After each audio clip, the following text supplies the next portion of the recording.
তুমি চা একটু কম নেবে খাবে। আমি অল্পই চা খাই, আমার বেশি চা ভালো লাগে না। আমার বিস্কুট দিলে না দেবো আমি খেয়ে ছেলেকে দাও নি এরকম হাসিস করে দেবো। না ঠিক আছে ঠিক ও আছে হাসিস জুস বিস্কুট দেবো। ধরো খাও। না চা দেবে না, ও চাইলো খাওয়াই না ধর। দেবে না চা আর বিস্কুট বেশি।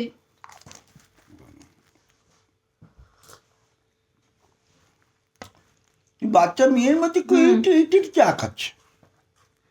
আমার ভালো লাগে না, আমি খাই না। খাবে না? তোমার তা দেখি ও চা রেখে দাও, আমি পরে খেতে পারবো। আমার ভালো লাগে না, আমি একটু একটু চা খাই। আমার চাই জীবন। শুধু ফালতু কথা বকে। ফালতু কথা বকি? তুমি জানো সকাল দুপুর আমার চা নাহলে পাগলা হয়ে যায়। তুমি সকাল দুপুর চা খাও? সকাল আর বিকেল, কথাটা বলা ভুল হয়েছে। ভুল হবে কেন? সকালে 3 বার চা খাও। ওই তো সকাল আর বিকেল। আর এই 3 বার বিকেল 6 বার। আর কি খায়? রাস্তায় আছে কবার, তার ঠিক আছে? দেখ রাস্তায় কবার খাই? কি করে জানবো? তোমার পেটে পেটে ঘুরছি না? জিজ্ঞেস করো। চায়ের দোকানে গিয়ে না বাবা রাস্তায় খায় না তো এই তুই চুপ কর। আগে খেয়ে দেবো, এখন খায় না।